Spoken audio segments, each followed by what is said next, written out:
My business partner Michael's wife Elena had always been friendly, but when she started asking detailed questions about our company finances, I thought she was just being supportive. Then the FBI raided my home at dawn, claiming I'd embezzled $300,000 from our construction company. As I sat in handcuffs, watching agents search my house, I realized Elena hadn't been asking innocent questions. She thought she'd found the perfect patsy to cover her husband's gambling debts and her own shopping addiction. Instead, she was about to discover that some people keep very detailed records and that framing your business partner's family requires more skill than she possessed. If you've ever been betrayed by someone you trusted in your own home, subscribe to see how this backfired spectacularly. Let me know in the comments where you're listening from. Now, the story begins.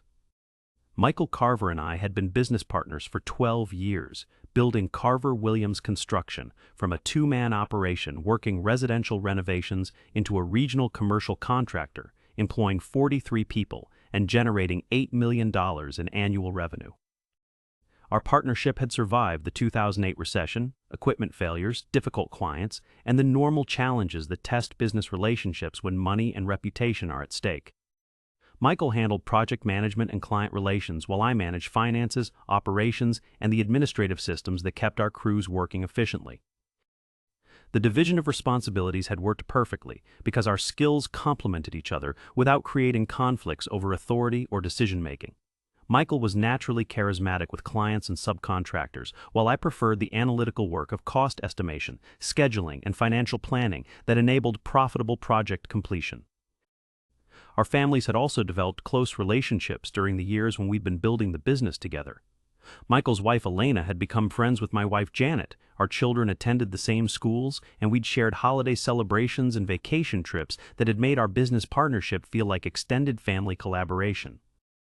Elena Carver had always been particularly interested in the business side of our construction company, asking thoughtful questions about project profitability, client relationships, and growth strategies that demonstrated sophisticated understanding of commercial operations.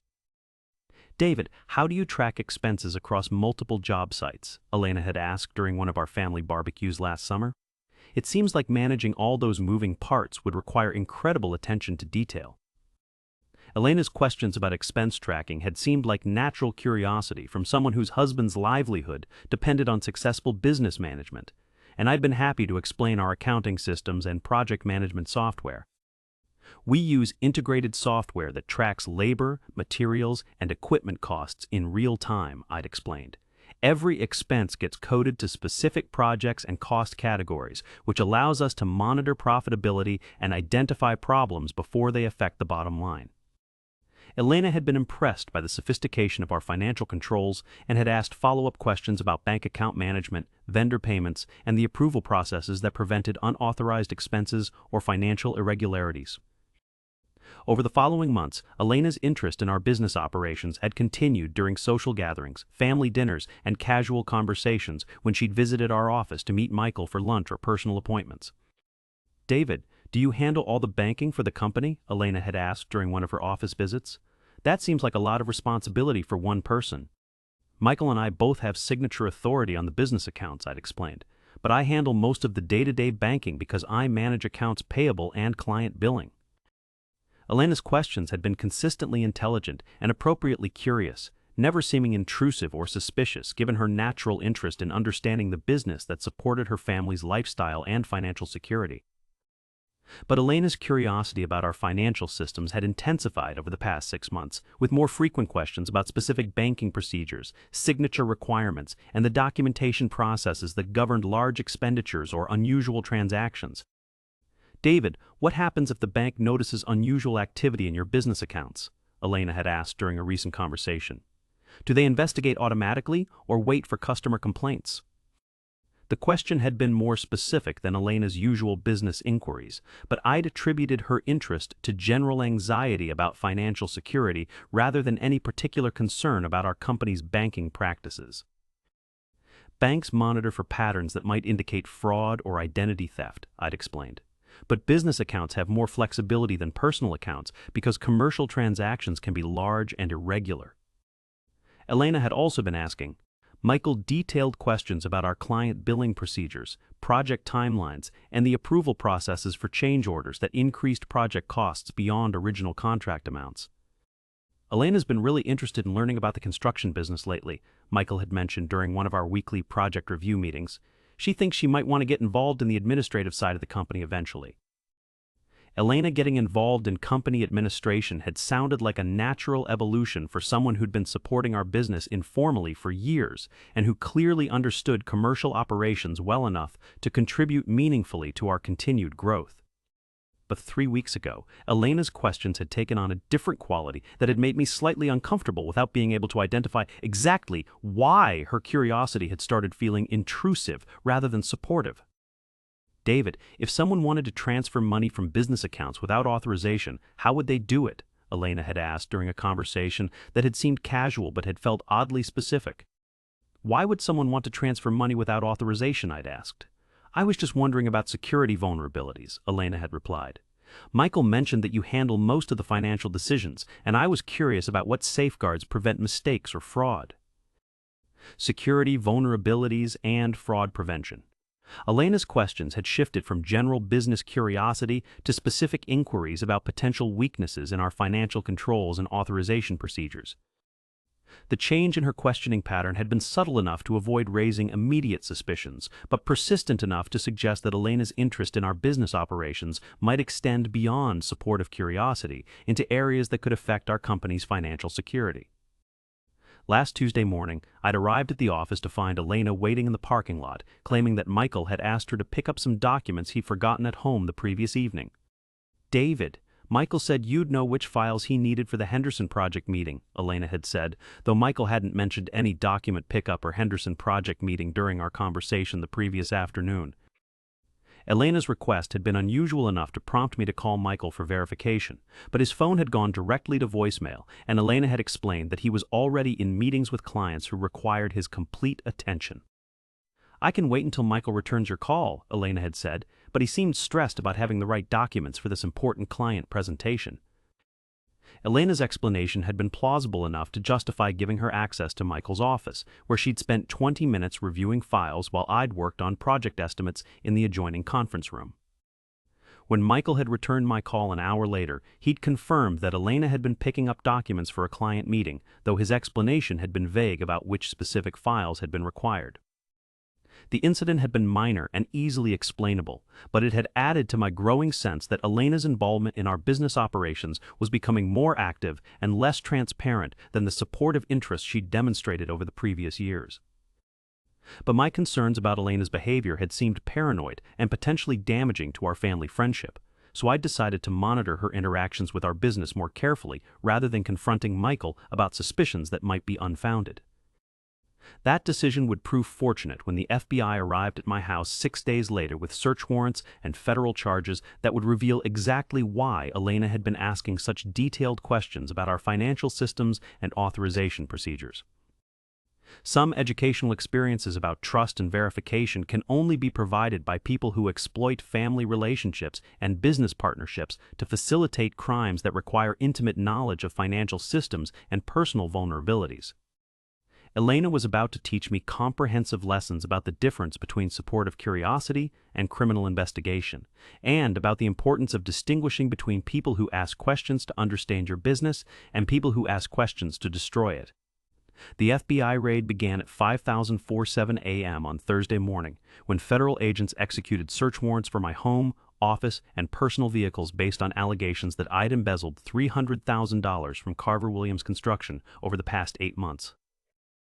Agent Sarah Rodriguez explained the charges while I sat in handcuffs watching a dozen federal investigators photograph documents, computer equipment, and financial records that would either prove my innocence or confirm the criminal allegations that had prompted their investigation. "Mr. Williams, you're charged with embezzlement, wire fraud, and conspiracy to commit financial crimes against your business partnership," Agent Rodriguez said. "The investigation began when your business partner reported suspicious financial activities that appeared to involve unauthorized transfers from company accounts." Michael had reported suspicious financial activities. The phrase hit me like a physical blow as I understood that my business partner of 12 years had apparently discovered evidence that I'd been stealing from our construction company. Agent Rodriguez, what specific financial activities prompted this investigation? I asked, though speaking without an attorney present probably violated every principle of legal self-protection I'd ever heard. Bank records showing systematic transfers from business accounts to personal accounts controlled by you, Agent Rodriguez replied. The transfers began 8 months ago and escalated over time to amounts that couldn't be explained through normal salary or profit distribution arrangements. Systematic transfers from business accounts to personal accounts. The FBI had evidence suggesting that I'd been systematically stealing from Carver Williams Construction while maintaining the trust and friendship of a business partner who'd eventually discovered my crimes and reported them to federal authorities. But I knew I hadn't embezzled money from our construction company, which meant that someone else had been systematically transferring funds while making those transfers appear as if I'd been responsible for the unauthorized financial activity.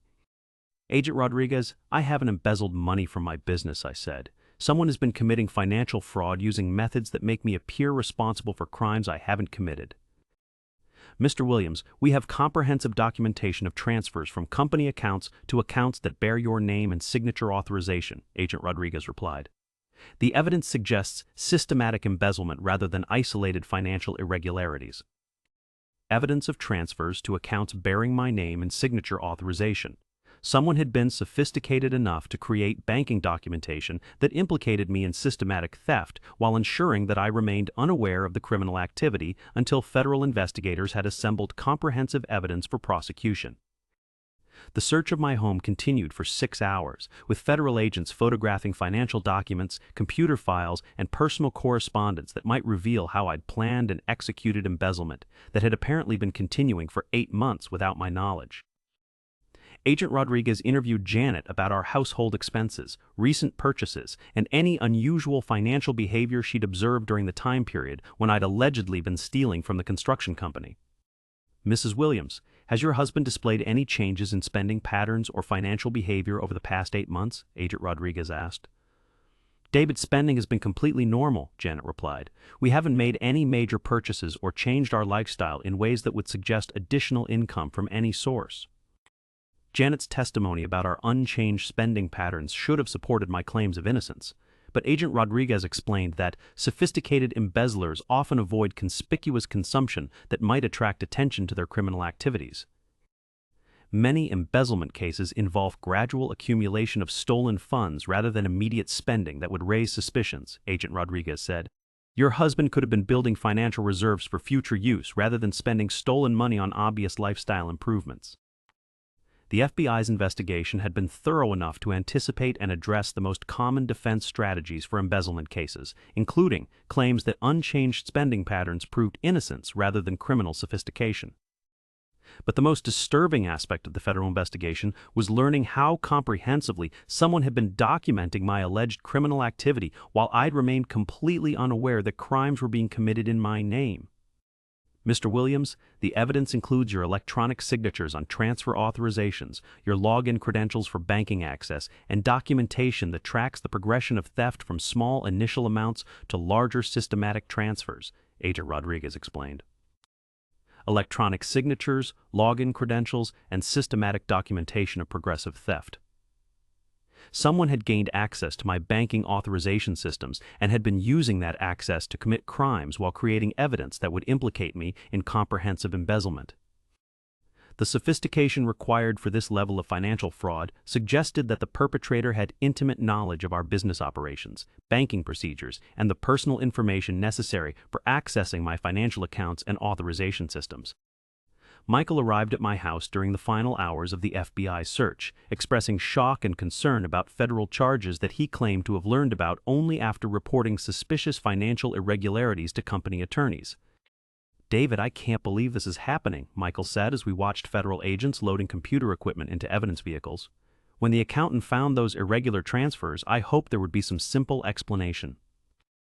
Michael had discovered irregular transfers and had hoped for simple explanations before concluding that federal investigation was necessary to address financial crimes that appeared to involve his business partner and closest friend. Michael, what specific transfers did the accountant find? I asked. Transfers from our operating account to accounts that appeared to be controlled by you, Michael replied. The amount started small but escalated over time, and the documentation included your authorization signatures. Michael's description of the evidence matched Agent Rodriguez's explanation of systematic embezzlement involving progressive theft and my electronic authorization signatures, confirming that federal investigators had been provided with comprehensive documentation by someone who understood our business operations intimately. "Michael, I haven't stolen money from our company," I said. "Someone has been committing fraud while making it appear that I'm responsible for the criminal activity." "David, I hope you're right," Michael replied, "but the evidence the accountant found was pretty convincing, and I had to report it when company attorneys said federal investigation was required." Michael's response suggested that he remained open to possibilities other than my guilt, but that the evidence had been substantial enough to convince accountants and attorneys that federal investigation was appropriate for addressing apparent embezzlement. That evening, after the FBI had completed their search and I'd been released pending further investigation, I began reviewing our company's financial records to understand how someone had been stealing money while creating evidence that implicated me in systematic embezzlement. The review would either reveal mistakes in our accounting systems that had created appearance of criminal activity where none existed, or demonstrate that someone with access to our financial controls had been committing sophisticated fraud designed to destroy my reputation and business relationships. Either way, my investigation would determine whether the federal charges were based on accurate evidence of crimes I'd committed or comprehensive deception by someone who'd been exploiting my trust and business partnership to facilitate theft while ensuring that I faced criminal prosecution for activities I hadn't authorized or committed. Some lessons about business security and personal protection can only be learned through systematic betrayal by people who've gained intimate access to financial systems and personal information that enable sophisticated crimes disguised as normal business operations. Someone was about to discover whether their frame job had been undetectable or whether they'd underestimated the importance of comprehensive record-keeping and systematic documentation of all business activities and personal interactions. The financial analysis I conducted over the following week revealed systematic theft that was far more sophisticated than I'd initially suspected, involving not only unauthorized transfers, but also elaborate documentation designed to create unshakable evidence of my criminal responsibility.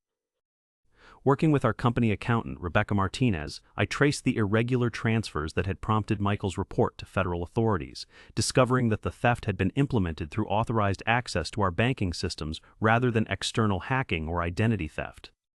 "David, these transfers were authorized using your login credentials and electronic signature protocols," Rebecca explained as we reviewed 8 months of banking records. "The authentication logs show access from your usual IP addresses and devices. Authorized access using my login credentials from my usual IP addresses and devices. The theft had been committed by someone who'd gained access to my banking passwords and had been using my own computer systems to transfer money while ensuring that all digital evidence pointed to my direct involvement." "Rebecca, is there any way to determine the physical location where these transactions were initiated?" I asked. "The IP address logs show that most transfers were initiated from your office computer during normal business hours," Rebecca replied. "Some transactions originated from your home computer during evening hours when you would typically be working on project estimates." The timing and location data suggested that someone had been accessing my computer systems while I was physically present in the office or at home, using my login credentials to commit theft during periods when I was working on legitimate business activities. But Rebecca's analysis revealed something even more disturbing than unauthorized access to my computer systems. The stolen money hadn't been transferred to accounts I controlled or recognized, despite federal allegations that embezzled funds had been diverted to my personal accounts. "David, the receiving accounts for these transfers are registered under your name and social security number, but they were opened at banks where you don't normally conduct business," Rebecca reported. "Accounts registered under my name and social security number at unfamiliar banks. Someone had been sophisticated enough to open financial accounts using my identity while ensuring that I remained unaware of their existence until federal investigators had discovered them during their embezzlement investigation." "Rebecca, how were these accounts opened without my knowledge?" I asked. "Identity theft using your personal information or someone with authorized access to your identification documents," Rebecca replied. "Opening bank accounts requires documentation that's difficult to obtain without inside access to personal records." Inside access to personal records. The identity theft required intimate knowledge of my personal information and possibly physical access to identification documents that would normally be secured in my home or office. The sophistication of the fraud suggested that the perpetrator had been planning the embezzlement scheme for months while gaining access to my computer systems, personal information, and banking credentials through methods that required close proximity and trusted access to my business and personal environments. I hired Thomas Chen, a forensic computer specialist who investigated digital fraud and cybercrime, to analyze my computer systems and determine how someone had gained unauthorized access to my banking credentials and authorization protocols.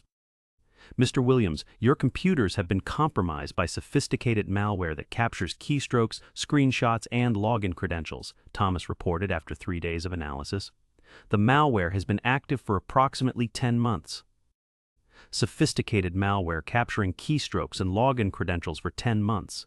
Someone had been monitoring my computer activity comprehensively, recording every password, transaction, and personal communication that occurred on systems I'd assumed were secure. Thomas, how was this malware installed on my systems? I asked. Physical access installation using USB devices or email attachments from trusted sources, Thomas replied. The malware is sophisticated enough to avoid detection by standard antivirus software and to transmit data to remote servers without affecting normal computer performance. Physical access installation or email attachments from trusted sources.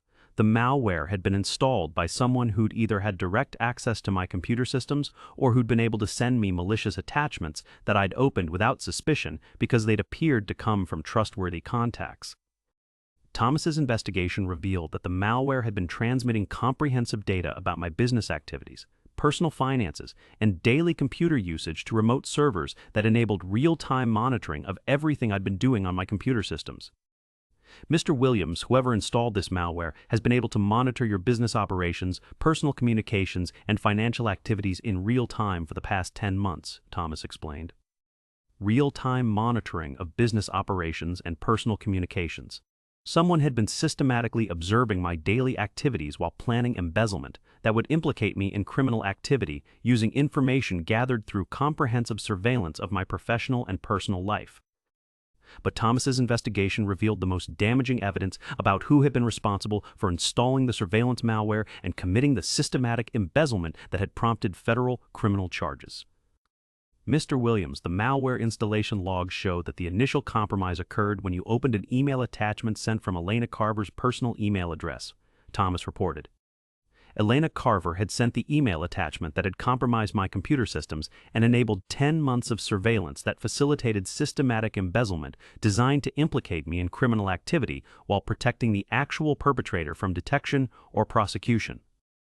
Elena's sophisticated questioning about our business operations, banking procedures, and financial controls had been criminal intelligence gathering rather than supportive curiosity about the company that supported her family's lifestyle and financial security. Thomas, what information did Elena's malware collect about our business operations? I asked.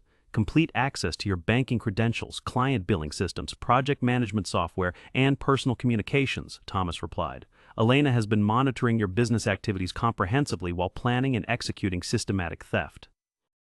Elena had been using surveillance malware to monitor my business activities while stealing money and creating evidence that would implicate me in embezzlement when her crimes were eventually discovered and reported to federal authorities.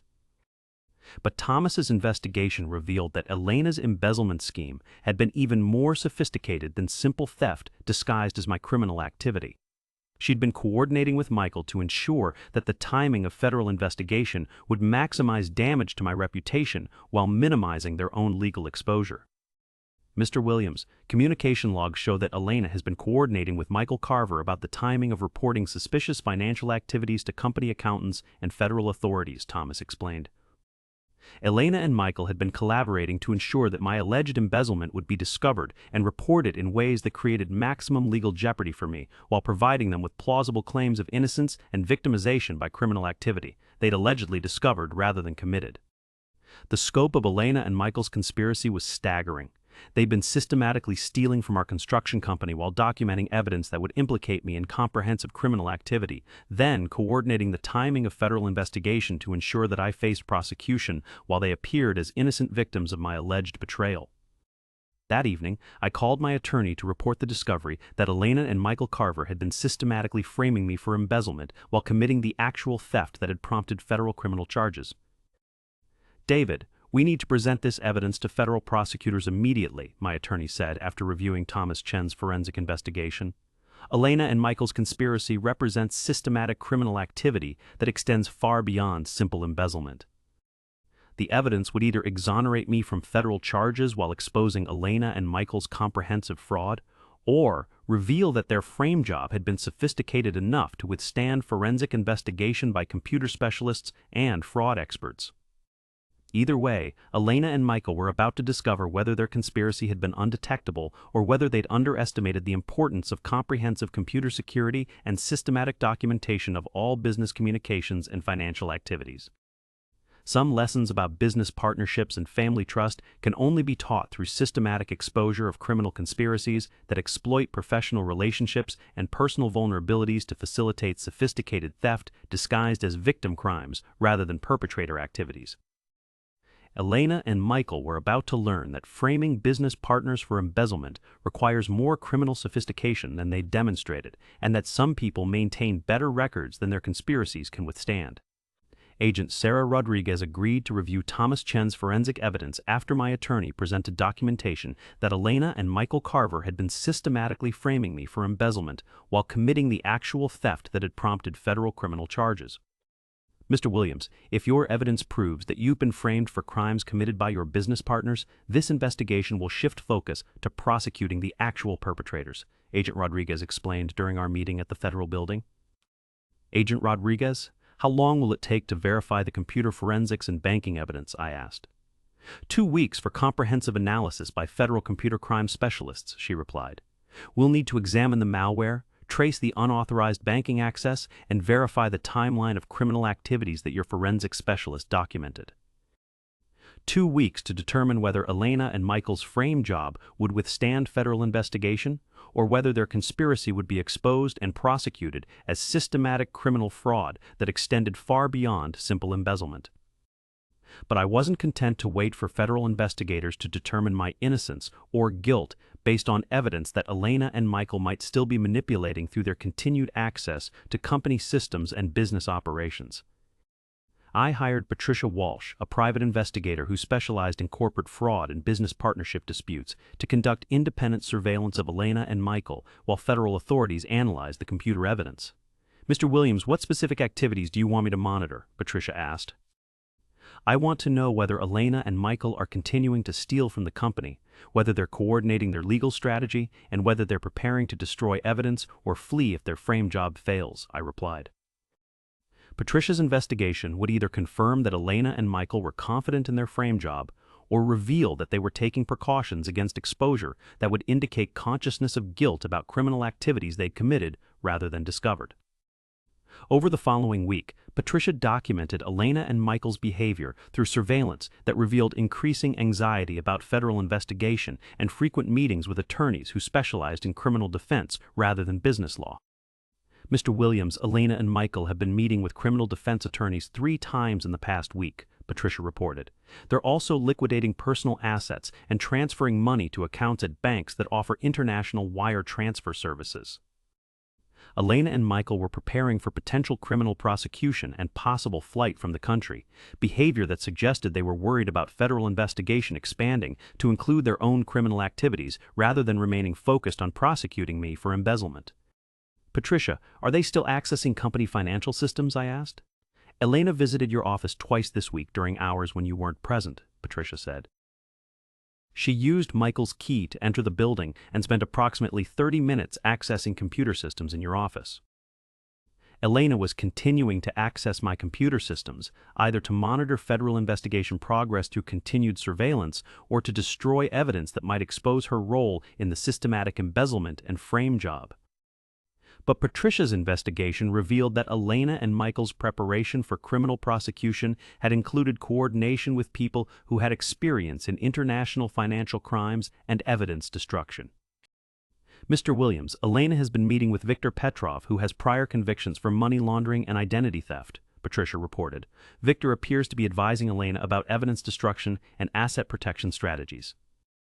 Elena was receiving criminal advice from experienced felons about destroying evidence and protecting assets from federal seizure, confirming that her frame job had been part of comprehensive criminal planning rather than opportunistic theft that had escalated beyond her capabilities. But Patricia's surveillance also revealed the most important evidence about Elena and Michael's criminal motivations and their timeline for completing asset theft before their frame job could be exposed and prosecuted. Mr. Williams, Elena and Michael owe $400,000 to private creditors who expect payment within the next 30 days, Patricia discovered through financial records analysis. The creditors appear to be connected to illegal gambling operations and high-interest private lending.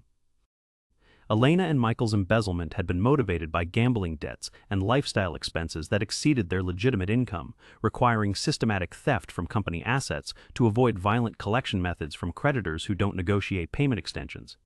Patricia, what's their timeline for resolving these debt obligations? I asked. Based on their communications with creditors, Elena and Michael need to complete asset liquidation and debt payment within the next 3 weeks, Patricia replied. The pressure suggests they're preparing to accelerate their theft timeline regardless of federal investigation risks. Elena and Michael were facing deadlines that would require them to complete their embezzlement scheme within weeks, creating time pressure that might force them to make mistakes or take risks that would expose their criminal activities. Wednesday morning, I received a call from Michael requesting an emergency meeting to discuss important developments in the federal investigation that required immediate business decisions about company operations and client relationships. David, we need to talk about protecting the company from negative publicity, Michael said. The FBI investigation is affecting client confidence and employee morale.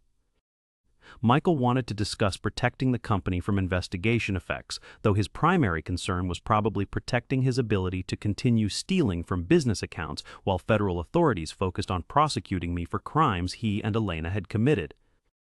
Michael, what specific steps are you proposing? I asked. I think we should consider transferring management authority to protect business operations from disruption caused by ongoing criminal investigation, Michael replied. Transferring management authority. Michael was proposing exactly the kind of business control changes that would enable him to accelerate theft while removing my ability to monitor financial activities or prevent asset liquidation.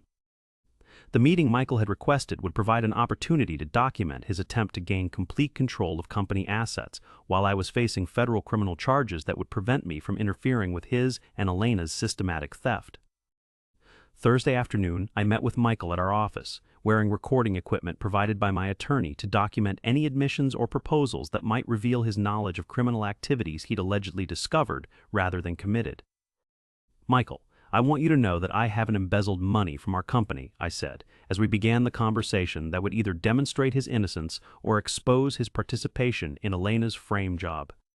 David, I hope that's true, Michael replied, but the evidence the accountant found was pretty convincing, and the FBI seems confident about their case. Michael's response was carefully neutral, acknowledging the evidence while avoiding direct accusations that might reveal his knowledge of how that evidence had been fabricated through systematic criminal activity. Michael, what specific evidence convinced you that federal investigation was necessary? I asked. Banking records showing transfers from company accounts to accounts that appeared to be controlled by you, Michael said. The documentation included your electronic signatures and authorization codes. Michael's description of the evidence was accurate but superficial, focusing on the appearance of criminal activity rather than demonstrating detailed knowledge of how that appearance had been created through identity theft and computer system compromise. But as our conversation continued, Michael revealed information that could only have been known by someone who'd been directly involved in planning and executing the embezzlement scheme rather than discovering it through routine financial monitoring. Michael, when did you first notice irregularities in our account balances? I asked. About 3 weeks ago, when Elena mentioned that our operating account balance seemed lower than expected based on recent client payments, Michael replied. Elena had mentioned account balance irregularities. Michael's explanation revealed that Elena had been monitoring our business finances closely enough to notice discrepancies, and that she'd been the source of Michael's awareness about financial problems that had led to accountant review and federal investigation. Michael, why was Elena monitoring our operating account balances? I asked. Michael's pause revealed that he'd made a mistake by acknowledging Elena's direct involvement in discovering financial irregularities that he'd claimed to have found through routine business management. Elena helps me with some of the administrative tasks, Michael said finally. She's always been interested in making sure our finances are managed properly. Elena helping with administrative tasks and ensuring proper financial management. Michael was describing exactly the kind of business involvement that would have provided Elena with access to financial information and systems that enabled systematic embezzlement while creating evidence that implicated me in criminal activity. The recorded conversation had provided evidence that Elena and Michael had been collaborating on business financial management in ways that would have enabled their frame job while maintaining plausible deniability about criminal activities they'd committed rather than discovered. Some educational experiences about business security and criminal investigation can only be provided through systematic documentation of conversations that reveal knowledge and involvement that extends beyond innocent discovery of criminal activities committed by others. Michael and Elena were about to discover whether their frame job had been sophisticated enough to withstand federal investigation, or whether they'd revealed too much information about their direct involvement in criminal activities they'd claimed to have discovered rather than committed. Federal computer crime specialists completed their analysis of Thomas Chen's forensic evidence 2 weeks after Agent Rodriguez had agreed to investigate Elena and Michael's frame job, confirming that systematic criminal fraud had been committed against me rather than by me. Mr. Williams, our analysis confirms that your computer systems were compromised by sophisticated malware installed through email attachments sent from Elena Carver's personal accounts, Agent Rodriguez reported during the meeting, that would determine whether federal prosecution would continue against me or shift to the actual perpetrators. The malware enabled comprehensive surveillance of your business activities and unauthorized access to banking credentials that facilitated systematic embezzlement designed to implicate you in criminal activity, Agent Rodriguez continued. Federal confirmation that Elena and Michael had been systematically framing me for embezzlement while committing the actual theft transformed the investigation from prosecution of my alleged crimes to investigation of their comprehensive criminal conspiracy. Agent Rodriguez, what charges will Elena and Michael face? I asked. Embezzlement, identity theft, wire fraud, conspiracy to commit federal crimes, and filing false reports with federal investigators, Agent Rodriguez replied. The charges carry potential sentences of 15 to 20 years in federal prison. Elena and Michael's attempt to frame me for their crimes had escalated their legal exposure from simple embezzlement to comprehensive federal crimes that included identity theft, fraud, and systematic deception of federal investigators. But Agent Rodriguez explained that Elena and Michael's criminal exposure extended beyond the immediate embezzlement charges to include potential prosecution for additional crimes that federal investigation was continuing to uncover. Mr. Williams, our expanded investigation has revealed that Elena and Michael have been systematically stealing from multiple clients and vendors through similar identity theft and computer compromise techniques, Agent Rodriguez explained. How many additional victims have been identified? I asked. 12 businesses and 37 individuals who've been targeted by Elena and Michael's systematic fraud over the past 2 years, Agent Rodriguez said. The total theft amounts to approximately $1.2 million. Elena and Michael's embezzlement of our construction company had been part of systematic criminal enterprise that targeted multiple victims through identity theft and computer fraud, making their frame job of me just one aspect of comprehensive criminal activities that had been continuing for years.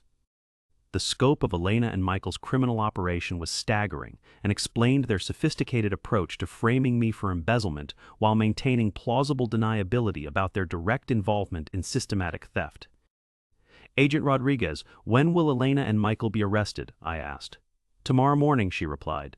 We'll execute arrest warrants and search warrants simultaneously to prevent evidence destruction and asset hiding that they've been preparing through meetings with criminal advisors. Elena and Michael's arrest would end their ability to continue stealing from business accounts while ensuring that federal prosecution focused on their comprehensive criminal activities rather than the fabricated evidence they'd created to implicate me in their crimes. That evening, I called Michael to arrange a final business meeting that would provide opportunity to observe his behavior when he was unaware that his arrest was imminent and that federal investigators had exposed his systematic criminal fraud. Michael, we need to discuss company operations while the FBI investigation continues, I said, maintaining the pretense that federal charges against me remained active while Elena and Michael's crimes remained undetected. David, I'm glad you called, Michael replied. Elena and I have been discussing strategies for protecting the business from continued disruption. Elena and Michael had been discussing strategies for protecting the business, which probably involved accelerating their theft timeline and preparing for permanent disappearance before their frame job could be exposed and prosecuted. What strategies are you considering? I asked. We think you should consider taking a temporary leave of absence until the federal investigation is resolved, Michael said. Elena could handle administrative oversight to maintain business continuity. Elena handling administrative oversight. Michael was proposing exactly the kind of management transfer that would enable complete asset liquidation while removing any interference from me during the final phase of their systematic theft. Michael, I'd like to meet with you and Elena tomorrow morning to discuss these management changes, I said. That works perfectly, Michael replied, apparently viewing the meeting as an opportunity to implement business control changes that would enable them to complete their embezzlement before federal investigation could expose their criminal activities. Friday morning, Elena and Michael arrived at our office for what they expected would be a routine business meeting, but which would actually coincide with federal arrest warrants that would end their criminal conspiracy permanently. David, thank you for being reasonable about temporary management adjustments, Elena said as we assembled in the conference room where we'd conducted hundreds of business meetings during 12 years of partnership that had been destroyed by their systematic betrayal and criminal fraud.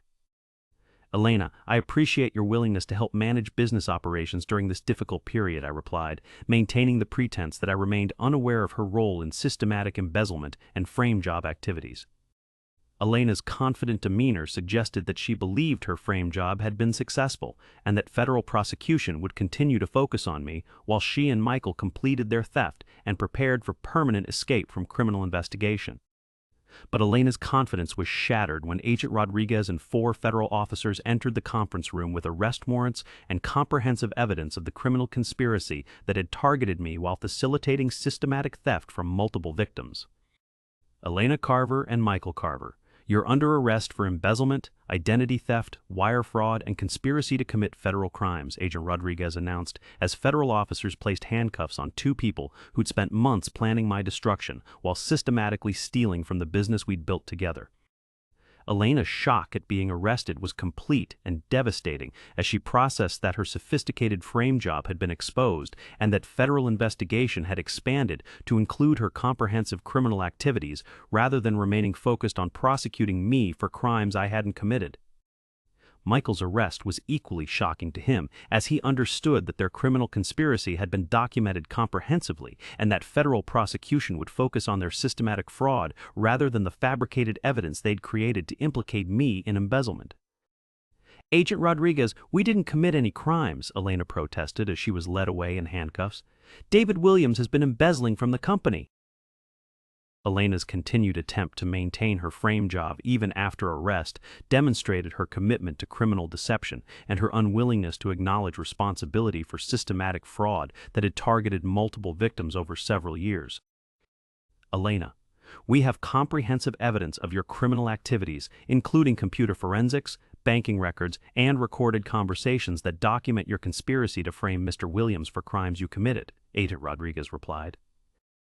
The arrest of Elena and Michael at the business meeting they'd requested to complete their management takeover provided perfect demonstration that their criminal conspiracy had been exposed completely and that federal prosecution would ensure comprehensive consequences for systematic fraud and betrayal.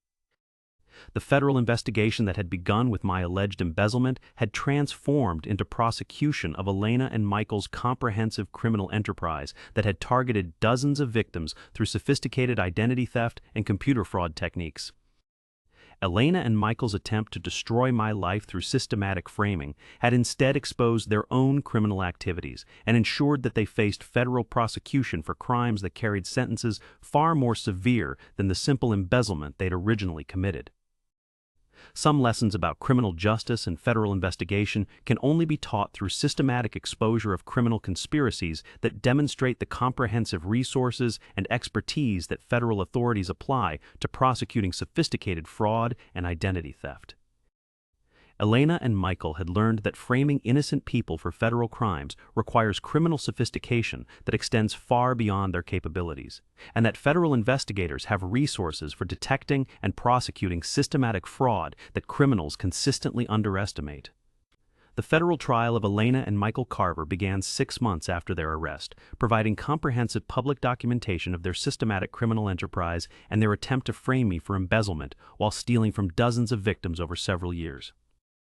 The defendants operated a sophisticated criminal conspiracy that combined identity theft, computer fraud, and systematic embezzlement to steal over $1.2 million from 49 victims, federal prosecutor Catherine Walsh explained during opening statements.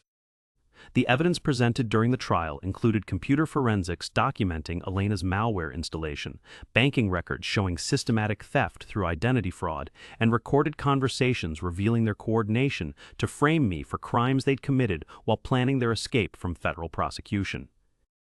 Elena's defense attorney attempted to characterize her actions as misguided attempts to protect family financial security during economic difficulties, but the evidence of systematic targeting of multiple victims contradicted claims about desperate measures rather than professional criminal activity.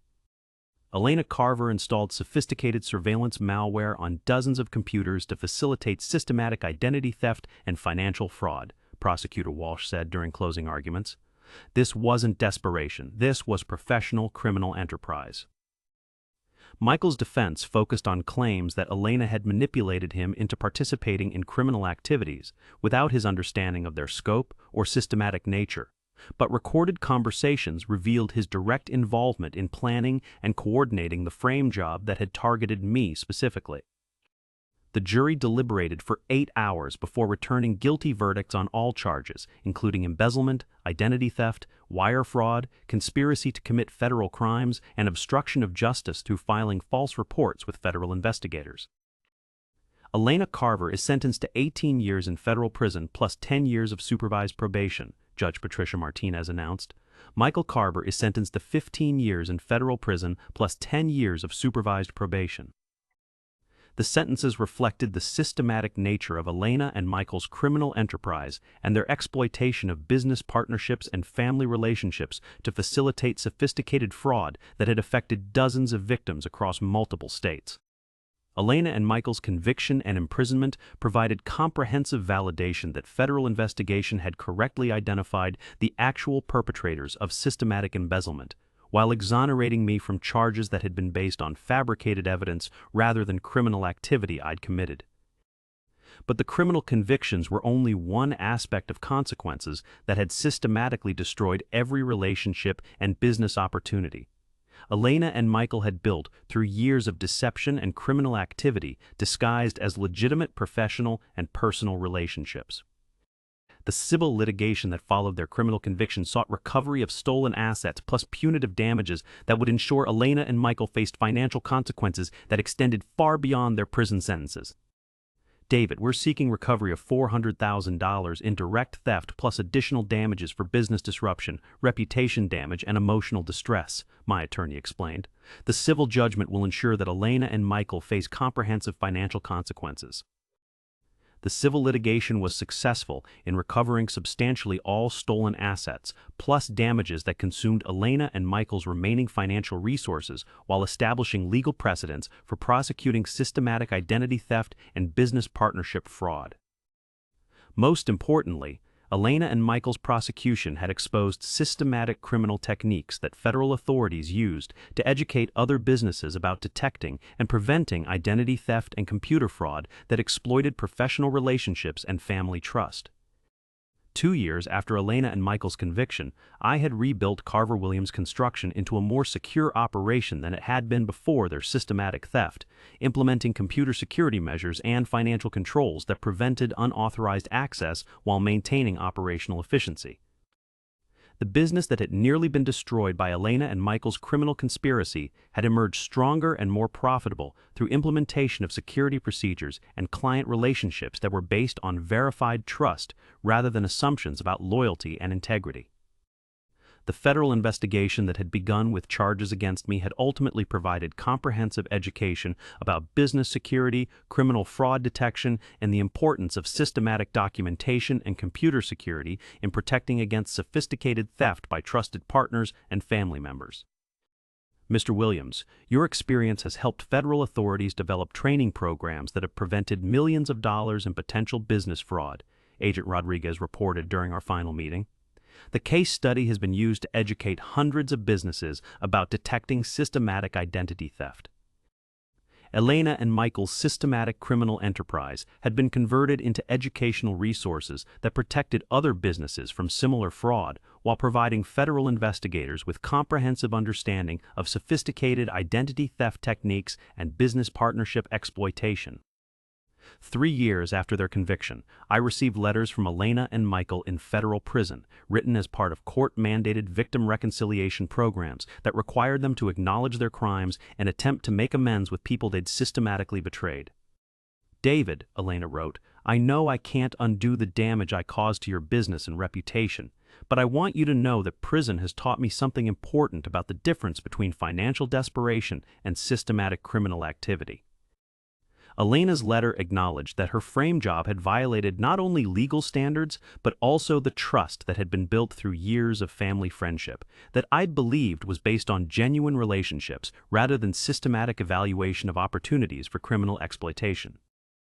Michael's letter included similar acknowledgments of criminal behavior and expressions of remorse for exploiting business partnership trust to facilitate systematic theft while preparing to destroy my reputation and freedom through fabricated criminal charges. I used our business partnership and family friendship as weapons against you, Michael wrote. I turned 12 years of trust into opportunities for theft and betrayal rather than honoring the relationship that had provided financial security for both our families. But letters from federal prison are different from developing the character that would have prevented systematic criminal fraud and conspiracy to frame innocent business partners, and I remained convinced that Elena and Michael's primary regret was being caught rather than genuine understanding of the damage they'd caused. 4 years after their arrest, I established the Williams Foundation for Business Security, using money recovered through civil litigation against Elena and Michael to fund education about detecting systematic fraud and protecting business partnerships from criminal exploitation. Mr. Williams, your foundation has helped over 800 businesses implement security procedures that protect against identity theft and systematic embezzlement by trusted employees and business partners, the foundation director reported. The programs have prevented an estimated $12 million in potential fraud. The foundation provided exactly the kind of business security education that could have protected our partnership from Elena and Michael's systematic criminal fraud if such resources had been available when we'd been most vulnerable to exploitation by people we'd trusted completely. Elena and Michael's attempt to frame me for embezzlement while stealing from our business had been converted into resources that helped other businesses protect themselves from similar betrayal while maintaining appropriate trust in genuine professional relationships that deserved support and development. 5 years after their conviction, Carver Williams Construction had been renamed Williams Construction Group and had expanded to include cybersecurity consulting that helped other businesses implement the kind of comprehensive security measures that could prevent systematic fraud and identity theft. The business that had nearly been destroyed by Elena and Michael's criminal conspiracy had become a leader in business security education while maintaining the construction operations that had provided foundation for growth and community involvement. Some people survive systematic betrayal by rebuilding everything that was damaged, while ensuring that their experience provides protection and education for others who face similar risks from trusted partners and family members who exploit professional relationships for criminal gain. Elena and Michael had learned that systematic criminal fraud requires consequences that extend far beyond prison sentences to include comprehensive destruction of every opportunity and relationship they tried to build through deception and exploitation of business partnerships and family trust. The education had been expensive but thorough, worth every dollar recovered and every relationship clarified to teach it properly. I hope this story touched you, especially those protecting their businesses and professional relationships from exploitation by people who use trust as an opportunity for systematic criminal activity. If this story moved you, please support our channel with a like and subscribe for more stories about business security, detecting systematic fraud, and the courage to investigate when evidence suggests that trusted partners may be exploiting professional relationships for criminal gain. Drop a comment below sharing your thoughts, or let me know where you're listening from around the world.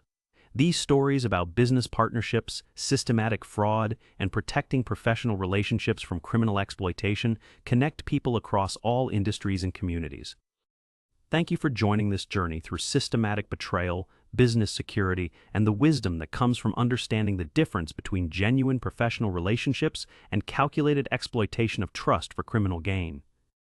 Until next time, remember, the most valuable lesson isn't about money or business success, but about implementing comprehensive security measures that protect against systematic fraud and having the courage to investigate when evidence suggests that trusted partners may be committing crimes while attempting to frame you for their criminal activities.